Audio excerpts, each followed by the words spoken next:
Hey everybody, and welcome back to the channel. Today I'm excited to bring you guys a new series, a new idea that I'm trying out. It's going to be called Map Spotlights. What we're going to be doing in this series is checking out new maps as they come out in the game, and I'm going to be talking about my opinions on them, different parts of the map, how I think they're going to do in Turf War and also in competitive, and just the various aspects of the map overall. I'm also going to be covering each variation of the map. So for those of you who don't know, in Splatoon, each map that's released has a variation for every mode. Turf War, Clam Blitz, Tower Control, Rainmaker, and Splat Zones, right? It's going to have a different variation for each of those modes. And so what I'm going to be doing is covering all of those as quickly as possible. I want to make this video pretty short, preferably, less than 10 minutes. So with that being said, hope you guys enjoy this first entry into the series. Let me know what you guys think of the idea down below in the comments. Remember to like, subscribe to the channel, and follow me over on Twitch. I try to stream as much as I can every week. With that being said, let's get into the video.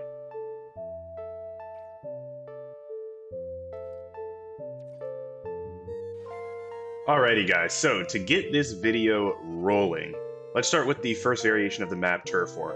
As you can see, we've got a pretty long spawn point here. We've got 3 platforms sort of ramping up into the next area, what would be the platform area. Still close to your spawn, very close. We've got some blocks here. These are notable. They're gonna give you places to hide from enemies that are pushing up to your spawn.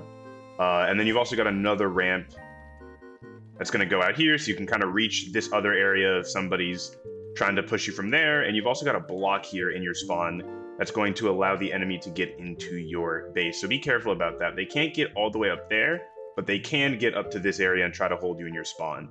Now, out of this area on the right here, you're going to have another ramp leading into the main area of the map. This is still sort of your side, but it's going to lead into this area with boxes where you can start applying pressure to the middle area of the map if you would like. It's got these boxes that you can hide behind, and it's even got a decent sniper perch for backlines. This might be a little bit close, but if you're trying to stop them from coming from over there, then maybe as a backline you could sort of stand up here and apply pressure with something like a Splatling or a Charger.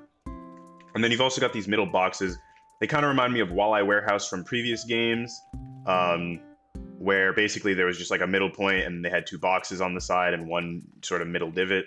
So yeah, this is pretty interesting. I'm not sure what it's going to really do, but I'd say for at least Turf War, the big bubbler might be good here because you place it in the middle and then hold it pretty well. And it's going to cover most of this area. And then you've got a little box right there. I don't know what you want to call it, but a little barrier right there. And you've got one here as well for your sort of mid-spawn area. So if you are coming out of spawn and you kind of want to pressure your mid, but they're pushing on you, you might have a few areas to hide, just poke around. And so that's going to be it for the Turf War variation. As you guys know, it's just reflected on the exact same side on the enemy side of the map. So it's still the same. They've got the same stuff that you've got over there. So yeah, this is the Turf War variation of the map. Let's move on to the Splat Zones variation of the map.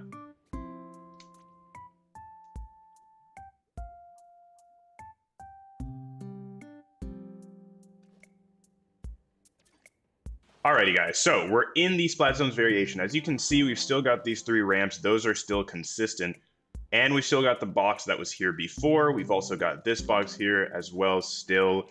And we've still got a ramp area, same way to get into mid. We've got a box here. And then we've still got the normal area like your mid spawn that I talked about. We've still got the little barrier right here. And we've got a box so people can still get into your spawn area, or at least close to it, from the middle point of the map, right? So they can come in, come through that box. So you definitely want to be careful of this box. Very, very, very careful of that box because people can apply pressure with it. Still got the sniper perch both here and over there, like I mentioned, and then another one right here. Same thing. Basically, the zone is going to be in the middle here. So especially on zones like I talked about with Big Bubbler, you're going to probably see a really common strat be people placing, Big Bubbler right here in the center on these boxes or, on this platform so that they can cover most of the zone with their Big Bubbler and then just cover the zone with their ink, and there's not much that the enemy team can do about it. So definitely be careful for that on this map. And I also want to point out that people being able to go into your spawn is kind of a rough point of the map. People can get in very easily, like I mentioned earlier, so you definitely want to make sure that you're controlling this area of your spawn at the very least, even if you're getting pushed up, because if they push up all the way into your spawn, well, there's not a lot you can do to get out. As long as they're covering both that side, the middle area, and the left side, it's going to be hard for you to get out unless some of your teammates get picks or, you know, kills. Or you have specials to push out, so just keep that in mind. But yeah, this is the Splat Zones variation of the map. Not too different from Turf 4, but a few noticeable things to point out. Actually, it might be the exact same as the Turf 4 one, but obviously the zone is in the middle now. So yeah, let's move on to the Rainmaker variation.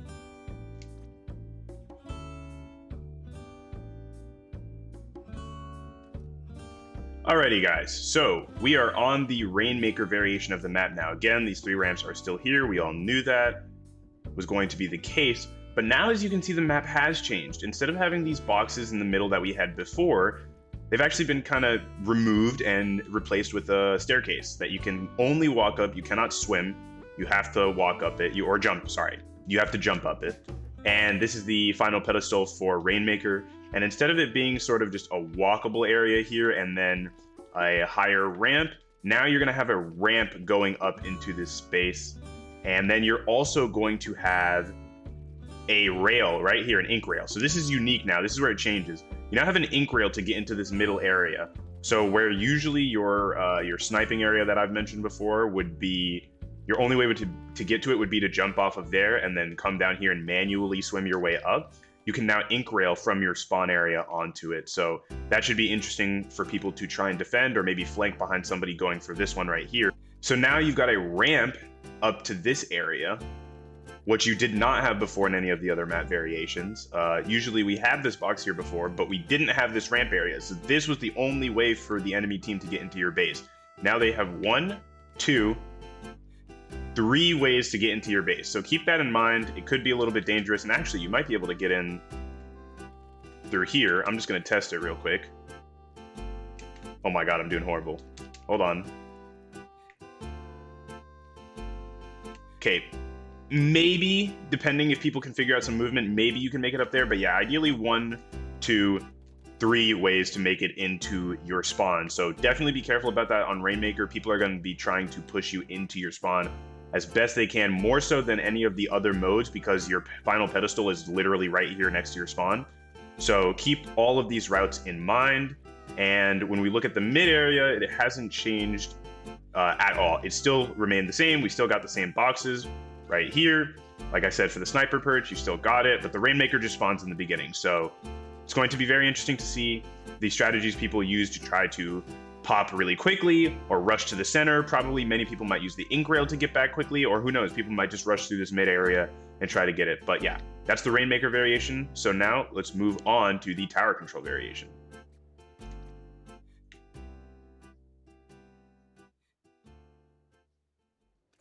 Alrighty guys, so we're in the tower control variation. This one is probably the most different out of all of them. So we've got this ramp right here, like we had before in the Rainmaker variation. Still got the box, and it's going to give you a soft ramp right here into the ink rail, same as Rainmaker.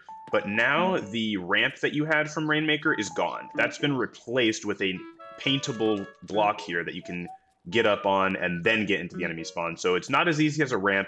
You're going to have to go up vertically, so think, weapons like sloshers will be able to slosh this area if you're trying to get up here with the tower and have a really nice time and a really easy time of just aiming at the tower here and trying to knock people off with this vertical height advantage that they have. You might also want to be careful of weapons like blasters, because they're going to be able to do the same thing, just shoot in that general area. And weapons in general will have an easier time. So it seems like instead of the Rainmaker variation where they wanted to give the aggressors an easy way into spawn, they're now giving the defenders a little bit of an easier time with repelling the enemy's objective clearing. So be mindful of this when you are pushing and when you're defending as a potential advantage or disadvantage that you have. Another change that we have now is instead of the block in this middle area that you could paint and get up here, we now have a bigger barrier, right? A sort of double-sized barrier to hide behind. So if people are pushing with the tower right here, you can kind of hide behind it and then shoot them, throw some bombs, all that good stuff. And lastly, in this spawn area, we actually have an addition of a sponge, an ink sponge, right? So this is something that the enemy team probably can't utilize, or they can't utilize, right? Because they can't paint it, but you can paint it to get back up. So if the enemy team's pushing with their tower, and let's say it's too late, you can't really push up here anymore, otherwise you'll die, maybe they're pressuring it with specials or something, then you have a way to get back up to your spawn without having to jump out, and that's just this ink rail, right, or sorry, the ink sponge right here. So you still got the main snipe, like I said, still got that ink rail up there, but the spawn changes are the main ones that are of importance. That box right there, the paintable block right there, the double box, and then the ink sponge over there are the main changes to the tower control variation. And as you can see, the boxes have been, or the platform has been removed in the middle, and now it's just replaced with the tower. So that's the tower control variation. Now let's move on to the last variation, which will be the Clam Blitz one.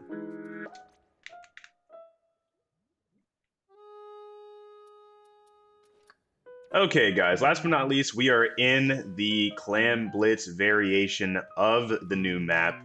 We've got the blocks back now, right? Unlike the Rainmaker variation where you had the stairs here, we've got the blocks here instead.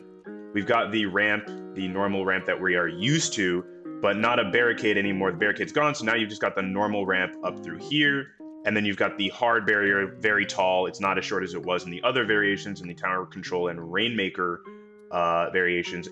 We have this hard ramp into the grate again with the box up there on the top left. And then we've also got the ink rail. So we do have the ink rail, unlike zones. We do have the ink rail here. And it's going to get you straight into your main snipe area like I mentioned before. So same as always, you're going to have that main ink rail. And right here, you'll notice that the box is missing, but there also is no double box. And that's to probably reduce the amount of obstacles in the enemy team's way when it comes to scoring into your basket. So they don't obviously want to block here.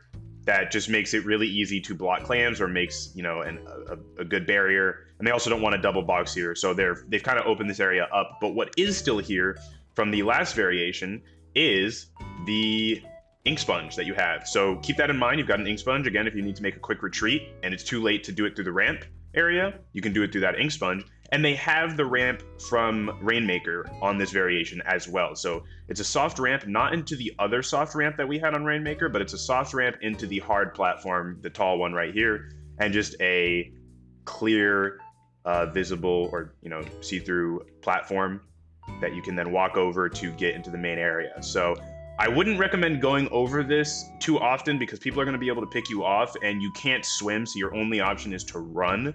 But if you can get over pretty quickly, let's say you have swim speed and run speed, you could just do that, jump over, and then start shooting. So the enemy team will be careful of it, or will be cautious of it, but if you have the control of the area and you're confident in your ability to get over quickly, especially with something like the reef slider, then maybe this is a good option for you to get into the enemy team's face and sort of repel them from stopping your team and impeding the Clam Blitz progress from your own team. So those are the changes for the Clam Blitz variation. We have covered all of them now. I'm just going to go quickly into my overall thoughts of the map, and then we'll wrap the video up.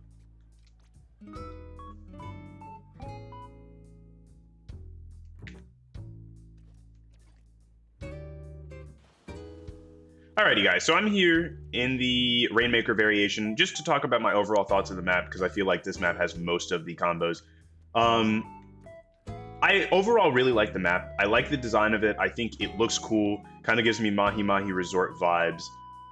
There are a few complaints that I have, and I've kind of seen this play out in Turf War. I haven't played it in Ranked yet, so to be fair enough, you got to take this opinion with a grain of salt. But some things I'm concerned about is that, number one, this box that's here, or, you know, the ramp that's here also in some other variations if the box isn't here, is kind of scary to me. I think the ability for the enemy team to pressure you in your spawn is really easy, and, you know, isn't hard for them to apply that pressure, and therefore it's going to be really hard for you to get out if you're blocked in. So imagine the enemy team's pushing, you know, the Rainmaker here, and they just decide to put a barrier right here, a big bubbler right here, right? It's going to be really hard for you to push them, and then they have a really easy path right to the Rainmaker. Similarly, if they do it right here, it's the same thing. They've got a really easy path. So that's number one. It seems like in every variation of the map, there is some way for you to get into the enemy team's spawn that is not hard at all. And in that way, you know, it wouldn't be so bad if the options that the enemy team had to get out of their spawn weren't so limited. But again, we see these limited, areas where this area is blocked up by a barricade. So you have to come down from here if you want to get out from that area. And then you're forced to come from either this little left area right here. I'm going to combine them because people can easily target both of these at the same time. So, this left area over here, the middle area, which some variations, like I mentioned, have this block area. Some are just this part of the ramp and nothing else. They don't have this block. So you can either come from the block, or then you can come from the far right. But if you have to come from the far right to stop the enemy team, that means you're probably either going into a flank or you're going right into them. Either way, they've already pushed really far, and it's just going to be really hard for you to repel them. So that's my main complaint with the map, right? I was going to say one, but there are a few more. But that's my main complaint with the map, is that it seems like it's easy for the enemy team to hold you in your spawn. And I'm always very cautious of them giving the offensive team that ability in new maps, because with some of the most egregious ones like Walleye Warehouse, where it's just impossible for the team that is behind to come back, you really want to see good ways for the teams to come back in, and this map just doesn't seem to have a lot of those. Other than the ink rail on some variations, it just seems like it might be difficult for the losing team to come back. So that's one complaint that I have. The other one that I have, and this is a smaller one, but the other complaint that I have is that for some of the objectives, they're just really close to your base as well. That's kind of just the size of the map. So like this pedestal right here is a checkpoint pedestal, but it's super close to the next one. So even though it is a checkpoint, if the enemy team has control of this area convincingly, then they're probably going to be able to get pretty close to the end of the map. So this kind of doesn't act as a checkpoint, it more just acts as a slight delay. Whereas in other maps, the checkpoint is an actual checkpoint. Like, it's hard for many teams to pass through the checkpoint, and sometimes they never do. In this map, they will probably pass through it often. And look at how close it is to the center, right? The speed at which you have to go to get to the enemy team's final barrier is not that much. You can pop the Rainmaker if you get the initial pop. Some people might be hanging out over here to try to pick you off if you grab it, but you can get the initial pop, and if you get one or two picks, you clear the person over here and you clear the person over here, and then the last two people are like in the middle area, which is probably gonna happen, fairly often, then you can just book it straight. Like, it takes you like maybe like what? Like, let's count. We start at 55, so 1, 2, 3, and that was like with me getting out of the ink a little bit. That's not like super accurate, but like ish 3 seconds to get here from mid. That's nothing, right? Some maps take way longer than that. This is just nothing. It took me 3 seconds to get to this pedestal. So I feel like this is really close to the center. If your team gets even somewhat killed, 2 people get killed in the beginning of the match, you're already just probably giving up the first checkpoint. And then if they kill you one more time, if they get a team kill, it's just over, right? It's probably just over. So this map seems like it's going to be, a map that promotes a blowout match, which is basically just a steamroll, a lot of knockouts. So that's the other thing I'm not a super big fan of, but we'll see how it goes. I like how there are barriers in this middle area to protect you, and how there's another angle for you to pick at the enemy team. You could go from middle, over here, or over there. So we'll see how it plays out. But yeah, hope you guys enjoyed the map spotlight for today and for this new map. I'm going to try to do another one on the Humpback Pump Track release. It's a map that was in Splatoon 2, but it's still new to a lot of people, so I want to go over that as well. But let me know what you guys think down in the comments below, like I said, of this new map, and what you think of the video style. I'm experimenting with it, so we'll see how it goes. But yeah, hope you guys enjoyed the video, and I'll catch you in the next one. All right, bye-bye.